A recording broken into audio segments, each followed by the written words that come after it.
एक psycho killer की दास्तान। हर शहर के अपने राज होते हैं, कुछ ऐसे राज जो कभी सामने नहीं आते, लेकिन हमारे शहर का वो राज इतना खौफनाक था कि लोग आज भी उसके बारे में बात करने से डरते हैं। मैं उस वक्त इस शहर में नया था, अकेला, अपनी नौकरी के पीछे भागता एक साधारण आदमी। लेकिन उस रात जो मैंने देखा, उसने मेरी जिंदगी हमेशा के लिए बदल दी। उस सर्दी की एक अंधेरी रात थी। ऑफिस से निकलने में देर हो गई। सड़कें वीरान थीं।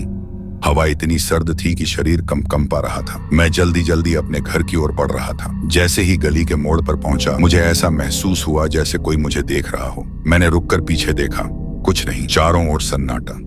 मैंने खुद को समझाया कि ये मेरी थकान का नतीजा है, पर जैसे ही मैंने आगे कदम बढ़ाया, एक अजीब सी आवाज सुनाई दी, जैसे किसी ने मेरे पीछे कदम रखे हों। मैंने तुरंत पलट कर देखा, लेकिन वहां कुछ नहीं था। अगली सुबह अखबार में खबर आई कि मेरे घर से सिर्फ 2 गलियों की दूरी पर एक युवक की बेरहमी से हत्या कर दी गई थी। उसके शरीर पर चाकू के 15 वार किए गए थे। सबसे अजीब बात यह थी कि उसके पास एक कागज का टुकड़ा पड़ा था। उस पर खून से लिखा था, क्या तुम डर रहे हो? मेरे रोंगटे खड़े हो गए। कुछ ही दिनों में शहर में 2 और हत्याएं हुई। हर हत्या का तरीका एक जैसा था, चाकू से शरीर को बेरहमी से काट देना और पास में वही संदेश छोड़ना। शहर में खौफ छा गया था। लोग रात में घर से बाहर निकलने से कतराने लगे, लेकिन मेरे लिए यह खौफ कहीं ज्यादा था। मुझे अब हर जगह लगता था कि कोई मेरी हर हरकत पर नजर रख रहा है। एक रात मैं अपने कमरे में बैठा था। खिड़की के बाहर तेज बारिश हो रही थी। तभी मैंने खिड़की के शीशे पर हलचल देखी। ऐसा लगा जैसे कोई बाहर से झांक रहा हो। डरते हुए मैंने खिड़की खोली। वहां कोई नहीं था, लेकिन नीचे जमीन पर पानी में एक अजीब सा निशान था। उस रात मुझे नींद नहीं आई और फिर सुबह एक और हत्या की खबर आई। इस बार पुलिस को एक सुराग मिला था। एक गवाह ने कातिल की झलक देखी थी।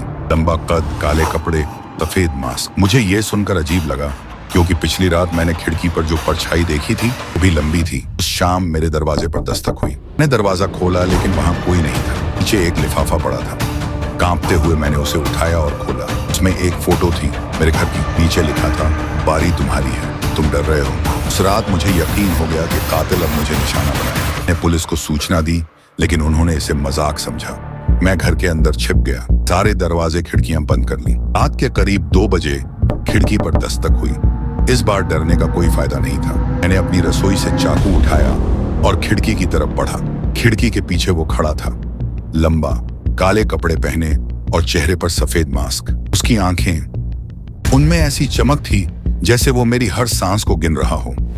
क्या तुम डर रहे हो? उसने धीमी, खौफनाक आवाज में कहा। उस रात मैंने उससे लड़ने की कोशिश की, पर उसने मुझे इतनी बुरी तरह घायल कर दिया कि मैं महीनों तक अस्पताल में रहा। पुलिस ने कहा कि उसे अब तक पकड़ नहीं पाए हैं, लेकिन मैं जानता हूं वो अभी भी यहीं है। खेल अभी खत्म नहीं हुआ। क्या तुम डर रहे हो?